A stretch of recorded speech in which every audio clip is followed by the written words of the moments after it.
Welcome back to my channel, and welcome to today's video where we're going to be talking about the best books I've read and the ones that I literally wish I could get a lobotomy and erase them from my memory because they were so bad. So the best and the worst books I've read so far this year. We're going to be doing the mid-year book freakout tag. I have read, as of right now, 89 books out of my 150-year reading goal. So we are good. We are on track. But there have been some standouts and some books I literally wish I could erase from my memory. So we're going to be going through all of those, and I'm just going to be answering a bunch of questions. This question is the best books you've read so far this year. So the one that is like my number one spot that will never change, Bury Your Bones in the Midnight Soil by V.E. Schwab. I love V.E. Schwab. This book solidified my love for them. This is everything that I love in a fantasy book. We have toxic lesbian vampires. Emphasis though on toxic because they were doing some things, and I'm like, I support women's rights and wrongs, but some of these, holy fucking shit. Emphasis on toxic. But I love this story. We have 3 different timelines. We have one in the 1800s, one in the 1500s, and one in 2019. We mostly follow our main character, Maria, in the 1500s. She basically doesn't want to be constrained to like marriage and like marry a man because she's been fascinated by women and like exploring her queerness and everything like that. But obviously in the 1500s, it's very frowned upon. We also have like 2019, present day. We have a main character like grappling with changing, grappling with immortality and everything. This book, I love the talks about like queerness, hunger, like the desire and everything, and not shying away from that. It was phenomenal. I love the way V.E. Schwab like wove like different timelines so seamlessly together. Like literally, V.E. Schwab is a genius. I will never get over how well they can write a book. Like this book, imprint this in my brain. Like literally, I want this tattooed and every lobe in my brain because I'm obsessed. This book is The Raven Scholar by Antonia Hodgson. Honestly, this one's a surprise to me because I enjoyed this way more than I thought I was going to. This book is a high epic fantasy, and you wouldn't expect it to be so fucking funny, but I was literally dying every other page. Like, oh my god, because we have these little like raven companions. They are so fucking funny. Like their thoughts that they like say to our main character is just hilarious. Like oh my god, the conversations and everything was so good. So this is like, we have trials, but don't you worry. I know you heard the word trials and you were immediately turned off, but these trials are actually unique. Like they actually make sense to the story. They're not just like thrown in there for no reason. I know, unheard of. We follow a main character and she basically competes in these trials after the person who was supposed to dies. She takes the place while also trying to investigate the person who dies murdered, and she finds out new and intriguing things about the world that she lives in, secrets. I love the characters. The magic system was so unique. It is so complex, and I love a good complex magic system that actually makes me think but makes so much sense. Like I just devoured this one. It was so fun. She's chunky, but I loved every second of it. This question is the best sequels that you've read, and I've read quite a few sequels, which is surprising because I literally am awful at continuing series. Like tell me why. I have 100+ unread, like unfinished series. Crazy. Anyways, the first one, of course, Oathbound by Tracy Deonn. Are we surprised? No, because this book was phenomenal. Oh my god, this is the 3rd book in the Legend Board cycle. This took everything that I loved from the first 2. Like I love, especially the second one and the first one, but like stepped it up more, I think, because we are growing with these characters and following them as they're growing up. And like she's not 16 anymore. She's like, it's a couple years down the line. Like she's a grown and mature woman, and you can see that it's reflected through the writing. Also, Tracy Deonn, how are you making me a Nick stan now? Like, I was not really a big fan of Nick, but now I understand. I get it. I get the appeal. I thought he was really bland in book 1, but now I understand. I love the new additions to the book, the new POVs, the changes, the like worlds. Oh my god, phenomenal. I need the 4th book immediately because I have been unwell since finishing this and I have not stopped thinking about it. I need it, but I know Tracy Deonn, you were gonna do a banger last 4th book. So happy it's gonna be 4 books because you deserve it all. This is The Hunger of the Gods by John Gwynne, which is the sequel to The Shadow of the Gods. This is the 2nd book in the Bloodsworn saga. I fucking devoured this book. Like I don't think I've ever read a sequel that has made me like question everything about myself. Love the first book, but like it's one thing to have a banger first book, but then following it up with a even better second book that literally is a 6-star read, like blew all of my expectations out of the water. This series, we follow 3 different main characters. One of them is a mother, Orca. Love her, first of all. Is a mother who's like basically out for revenge for her son because her son got kidnapped. The other 2 are in 2 different like battle groups. One of them's in the Bloodsworn, and the other one's in the Battlegrim. They're 2 different like fighting groups, and they all have their 2 different like tasks. But we also have gods that end up coming up. We have such great battles and fight scenes, Norse mythology. I loved how John Gwynne weaved all these stories so beautifully. I loved the new additions to this book. Like, it just made the book for me. I hated some of the characters and I hated reading from their perspectives, but I understood why they were there, and I just love being in people's heads that I hate. Like, it was so good, and this series is one of my god tier all-time favorite series ever. Next are new releases that I haven't read yet, and I have 3 romance books actually, because I'm pretty bad at keeping up with romance new releases that I want to read. The first one is Out of the Woods by Hannah Bonham Young. This is the sequel to Out on a Limb, which I loved. That is one of my top tier, god tier, all-time favorite romance books. This one is also one of my favorite tropes. Marriage in crisis, so underrated. I need more marriage in crisis books. I love the feeling of like 2 people who like love each other so deeply, things aren't working out, and then working through those kinks and everything. It makes for the perfect romance book in my opinion. But anyways, we have a married couple who joins a week-long wilderness expedition that basically helps them reconnect and get through their problems. So excited for this. Deep End by Ali Hazelwood. Now I want to read this one because I have really liked Ali Hazelwood's like newer releases. Her older ones I didn't really vibe with, but I do really like the newer ones. So I am going to read this one also because it's between a diver and a competitive swimmer. I love anything with swimming. Like, it is so good. And I've heard a lot of like differing opinions, because some people are like, it's not spicy enough, like it's not kinky enough. But then some people are like, but like you just don't understand. I don't know. Then I've heard some things with like The Friend. I'm not sure. I want to read it. I want to form my own opinions. I think it's just going to be a fun, quick read. So I am really excited for this one. It's Great Big Beautiful Life by Emily Henry. Now, me and Emily Henry also have a very hit or miss relationship. I've loved some ones. I haven't liked some other ones. This one though, it sounds really good. And I've also seen a lot of differing opinions because people are like, is Emily Henry a romance like writer? This is just so I can prove that she is a romance writer. She is a romance first most, but there is like concepts and things of like women's fiction and literary fiction, but like that, I feel like that always happens in a bunch of romance books. So I don't know, but anyways, I think this is about like 2 writers, and they basically like both are going to this place, do this biography of this famous person who hasn't been seen in many years, and they don't know that the other one's there, and they basically have this little rivalry. It sounds really good. Per this also breaks with like interviews with like the person. Very, very, very intrigued by that. Next up is Disappointments. Now, the first one that I DNF'd, I made it literally 22 pages in. I had to stop myself. Say You'll Remember Me by Abby Jimenez. I stopped at page 22 because it got to the, I think, 2nd or 3rd ACOTAR reference, and I just couldn't stand it anymore. I hate when writers describe their main character as a different fictional character and they act like you're supposed to know who that is. Like, what if you've never read ACOTAR? What if you don't know what Rhysand from ACOTAR looks like, and you've said in your book, oh, he looks like if Rhysand were like real, if Rhysand were in real life, like he looks exactly like him. But like, I think it's such a cop-out and so lazy, because it's like, what is the color of their eyes? Like, what's their skin tone? What's their hair color? Like, what? Give me something about them. Like, I don't understand. I'm like, I've read ACOTAR. I don't like it. I don't like the author. But like, I only know what he would look like because I've read it. But like, other people who haven't read it wouldn't know what he looked like. I just think it's so weird. It's so lazy. And I just didn't understand. And I'm like, I already know I'm not going to like this. So I did DNF it. I was like, I need to work on DNFing more books.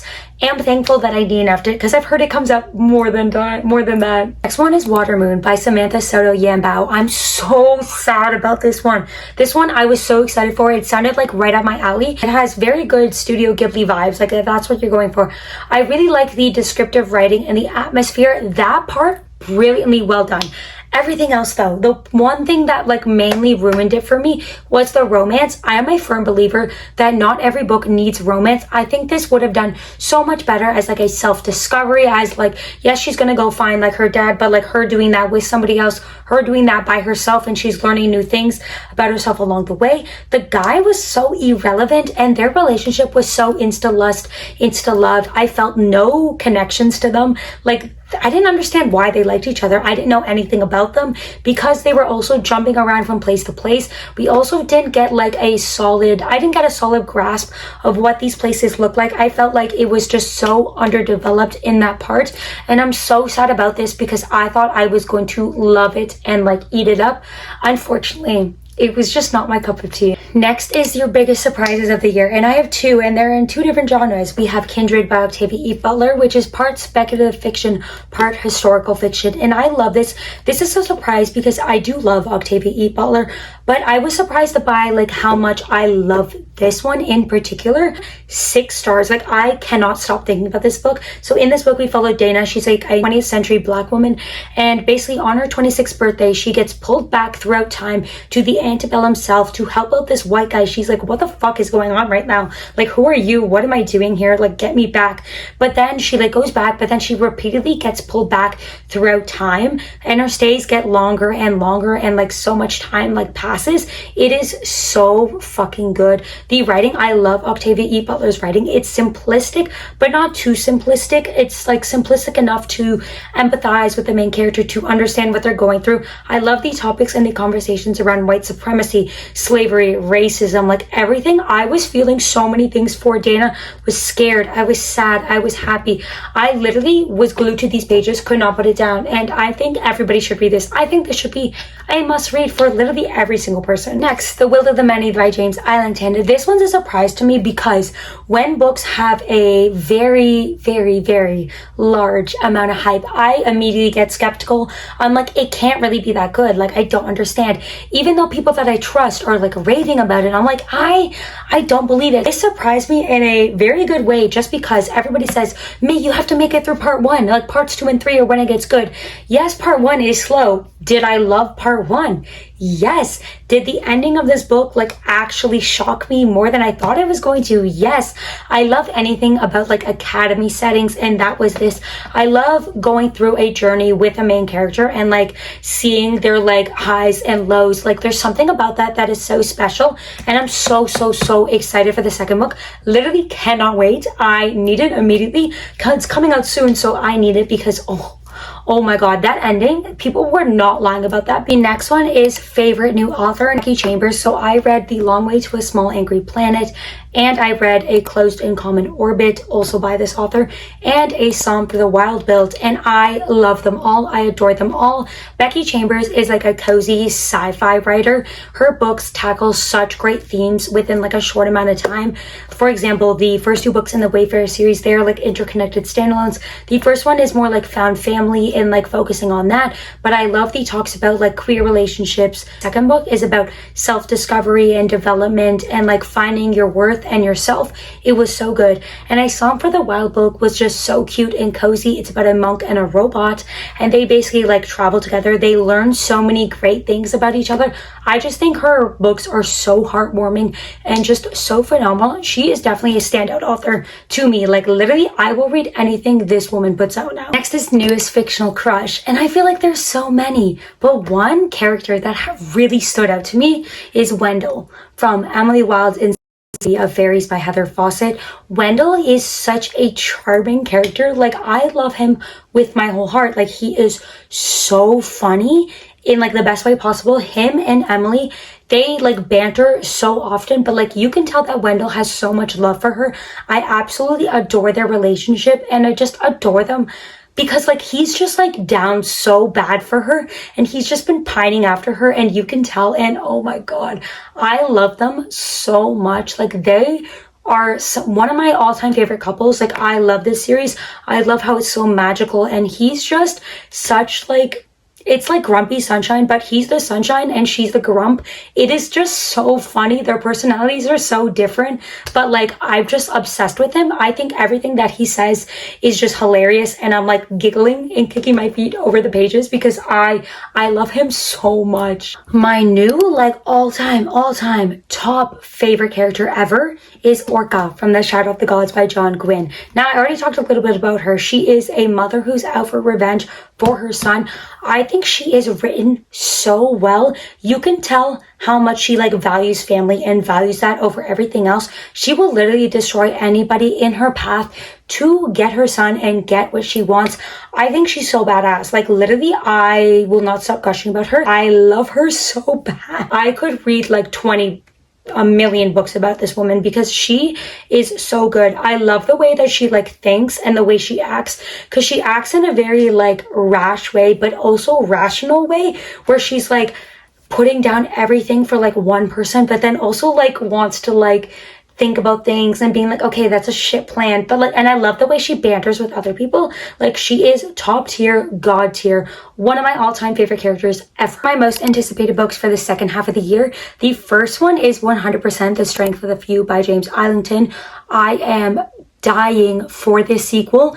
I need it in my hands immediately, and I'm so jealous that people have already started reading it because I'm so excited. We also have another one that I've really been eyeing that I think just came out recently, House of the Beasts by Michelle Wong. I think this one's like a fairy tale-esque book. The book just looks gorgeous, and I'm just so excited for this one because I've heard phenomenal things.